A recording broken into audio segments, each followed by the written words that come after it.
Hello my lovely people, and how are you today?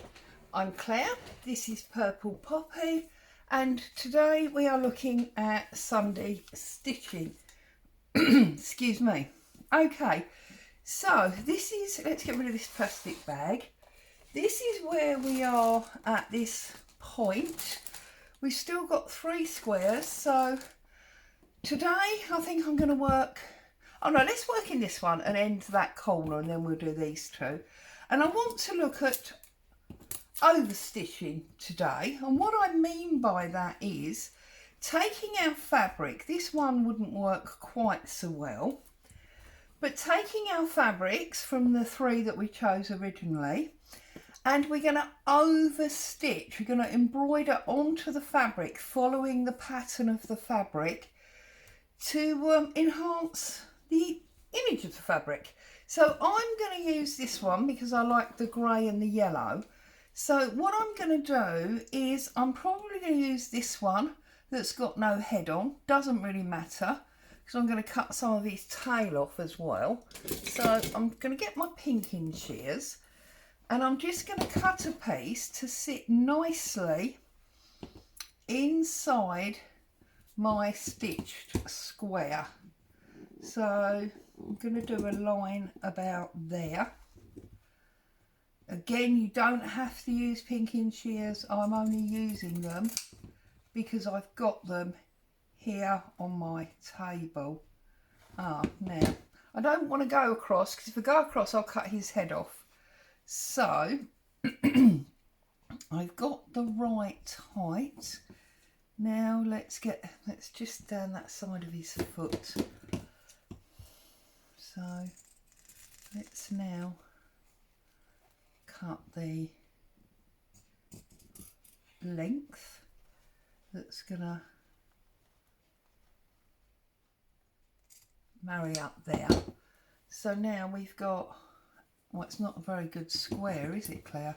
See, I can't do anything straight, so let's just straighten that up a little bit, and that's now going to fit in my square quite nicely.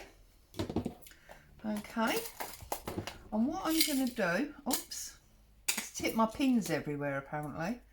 I'm just going to put a pin in that void because I'm not going to be stitching in that area.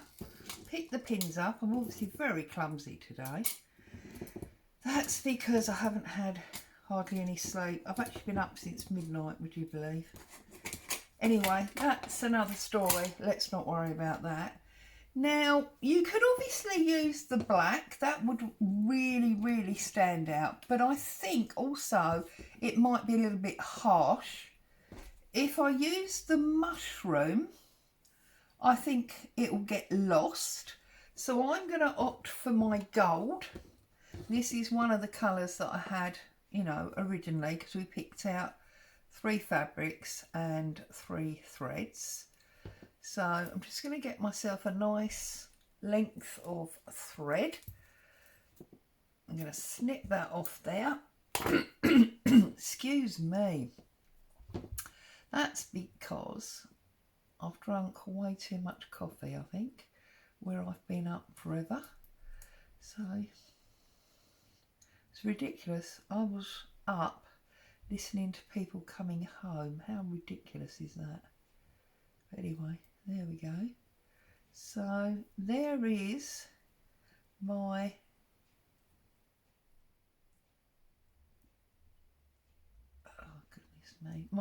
no. Oh, just talk amongst yourselves while I sort this out.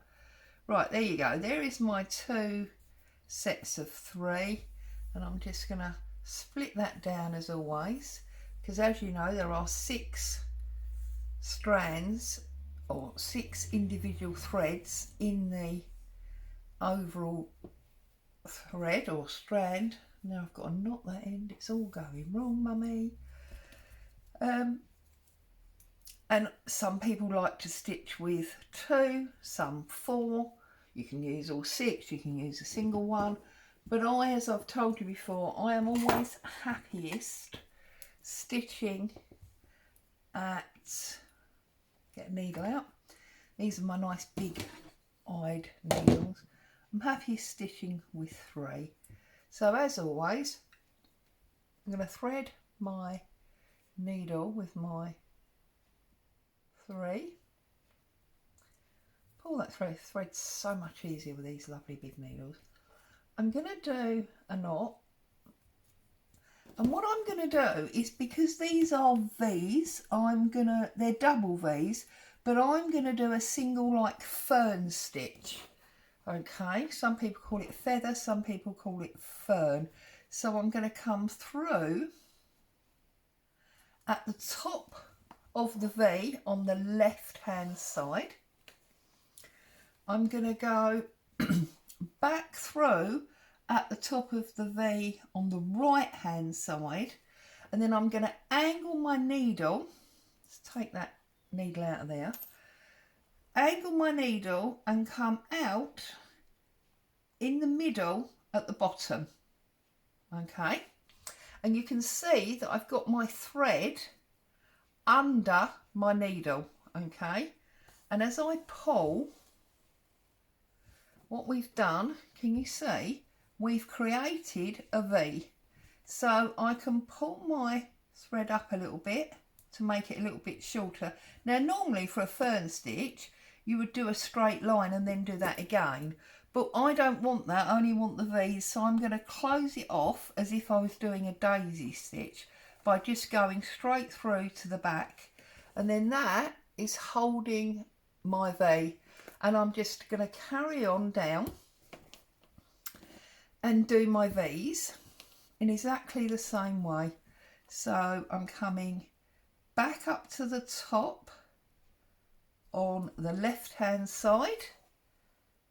I'm going to go back through at the top on the right hand side, pull the thread over to make sure it's underneath my needle, angle my needle to the middle at the bottom of the V, pull it if you want it a little bit shorter, release it, pull it back, and then I'm just going, whoops, back through to anchor that stitch. Okay, so we're doing like a half fern stitch or feather stitch.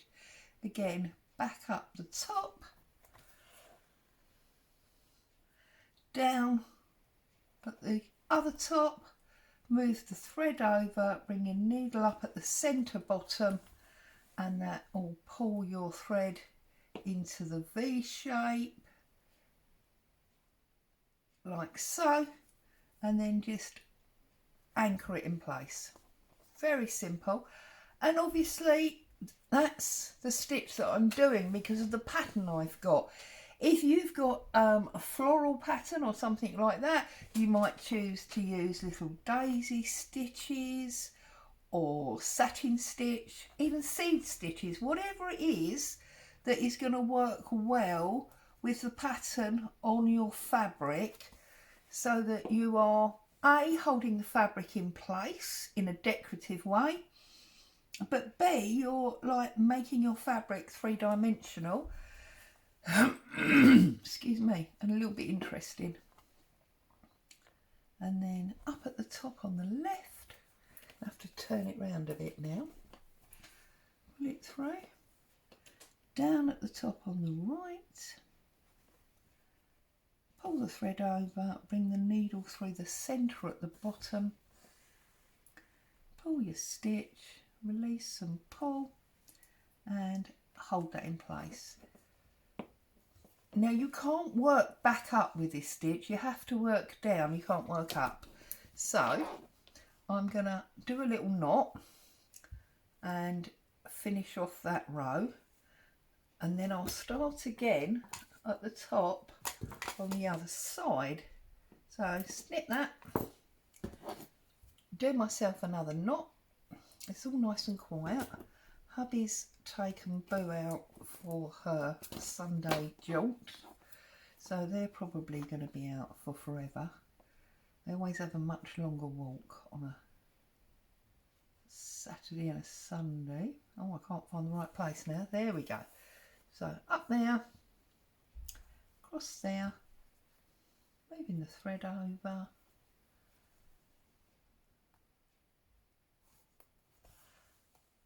hold it in place with a little stitch. Okay, so you know, when you're doing your embroidery, think about the fabrics that you're using and how you can enhance the fabric by embroidering over it. And oh, just went through the same hole there. That's not good, is it? That's going to undo it all. Hold that in place. And then on these ones here in a minute, I will move over and I'll do some daisy stitches.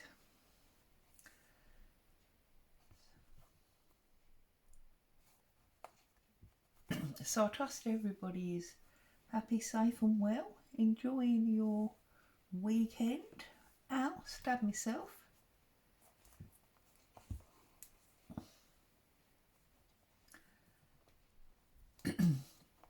We went to my youngest daughter's yesterday. It's my grandson's birthday, so cake and celebrations were had by all, so that was nice. And today we're just here doing what we do. So then that goes back up through there, and this is the last one of these V's.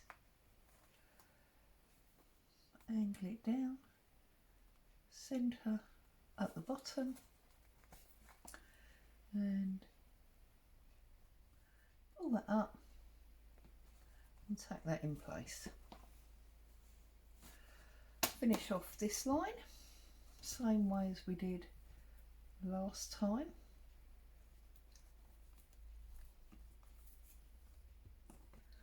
Give that a little trim. Okay, you can see the difference now between the stitched pattern and the unstitched pattern. So now I'm going to move my pin. Don't need that anymore. A, because it's attached by our V's, and B, it's going to be in my way there. So now I'm just going to do daisy stitches now, or chain stitches. Exactly the same principle really. You go through from the, oh, my knot's obviously not big as my needle. Through from the back, go back down next to it, come up at the end, wrap your thread round and pull through. So this time, instead of the V, we've got a loop. Go down, anchor that in place in the same way as we did our V. And I'm only doing the daisy stitches or the chain stitches because I think it suits the pattern that's there. As I said earlier, depending on your pattern will depend on the stitch you use.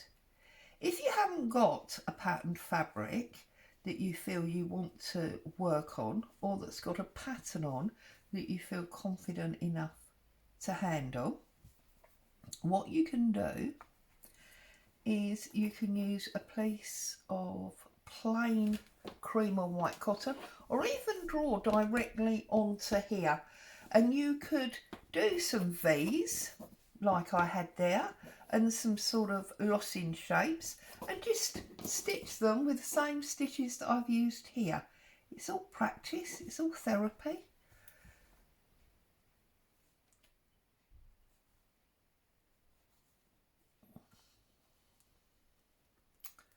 Quite a short video today really, isn't it? So I feel like I'm cheating you a little bit.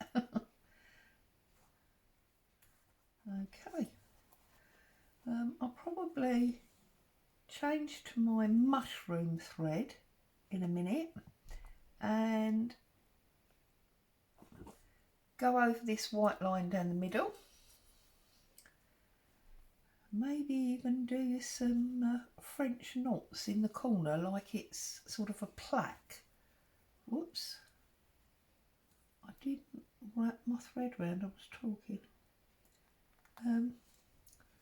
almost like it's a plaque that's been screwed to the wall, if you like. That might be nice. 2 more of these.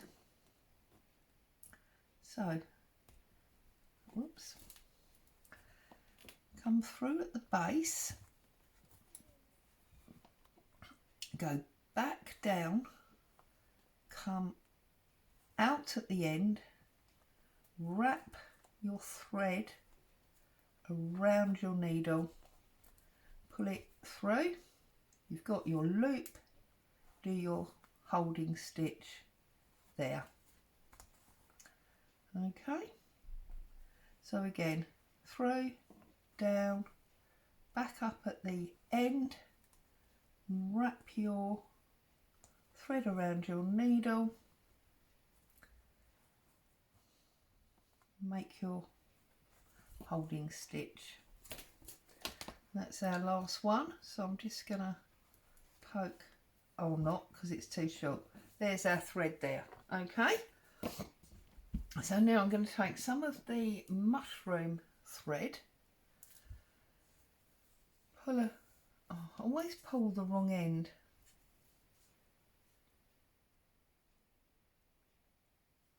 There you go, a bit longer than that. Trim it. Now because I'm doing this line, I'm actually I'm just going to pull this thread through, because did you see that it started to loosen on the other side because I hadn't pulled it through. There we go. I'm actually going to use this thread at its full 6 because of that line getting wider.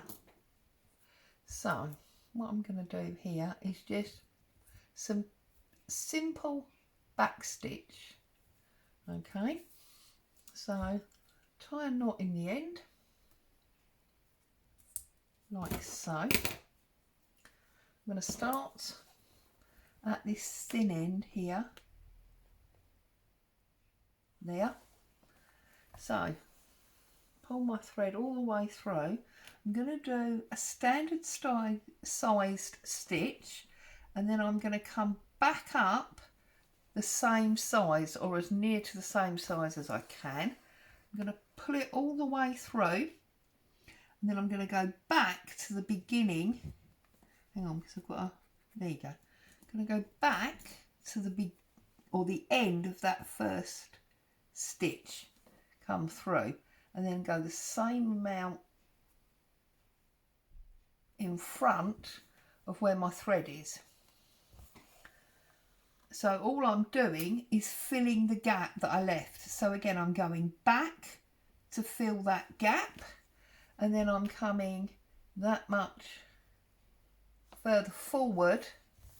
I've filled that gap there. I'm going to come back and fill this gap here. Now, because this is getting wide, I'm actually going to cheat and do 2 lines. So I'm now staying to the left side, pull it through,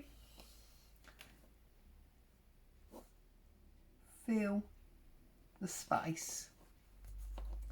Okay, so that's all we're doing. We're going forwards and then backwards with a simple straight stitch, hopefully the same size. I'm not very good at keeping things the same size. Right, back again, and then this is our last forward on this row. Okay, oh, and we go back again there to the end of that stitch. Now what I'm going to do is I'm going to travel behind all the way back up to there where it started to get wide.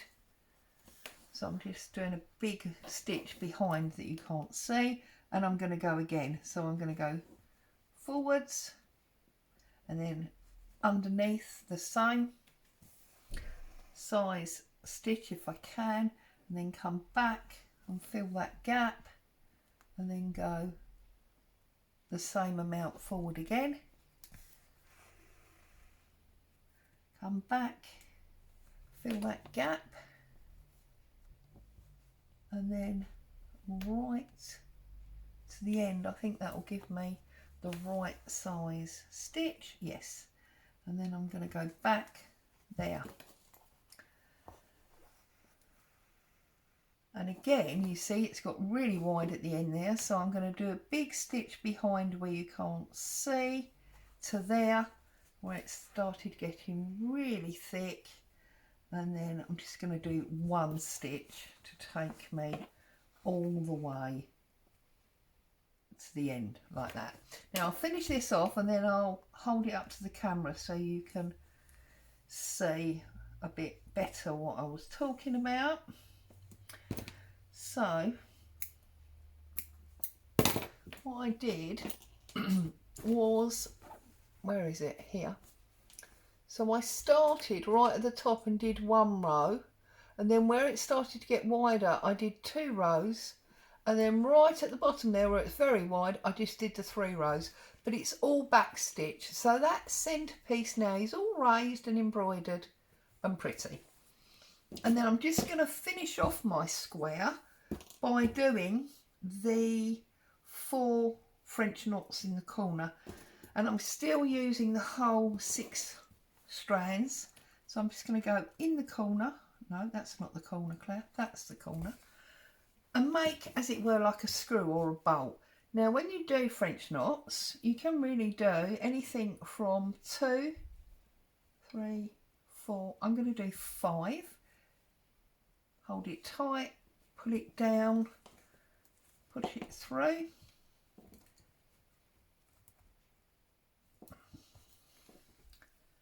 and that's going to give me a really nice big knot that looks a little bit like a screw, holding my plaque in place.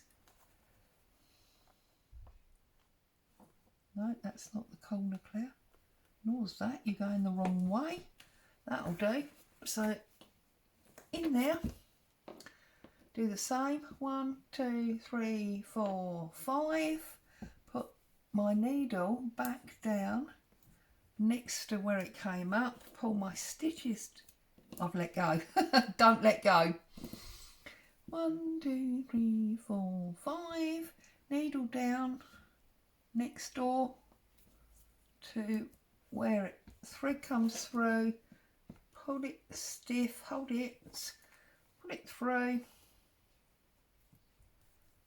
Oh. And then again we've got, didn't get that quite in the right place, did I? Never mind, it's going to have to do now. And then my 3rd one in this corner. So my 3rd screw in my plaque, 1, 2, 3, 4, 5, push down next to where you were, pull your stitches, push, hold your stitches or your wraps, pull the needle through, and it's going to pull that tight.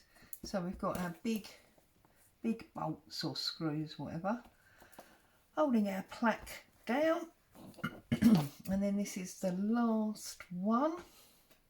So 1, 2, 3, 4, 5, push down, hold our stitches firm, pull our needle through. There's our 4th one, and you see we've got these 3 lines going corner to corner, and I'm just going to finish this off to make sure it doesn't all come undone.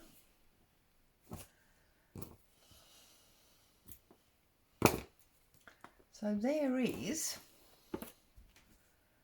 our next little square, and we've screwed it all in place and we've stitched over the pattern that was there. I enjoyed that, that was fun. Now next week I'll be back with you with Roxy's Journal of Stitchery, because on Wednesday we have the next prompt. That's going to be the 4th prompt.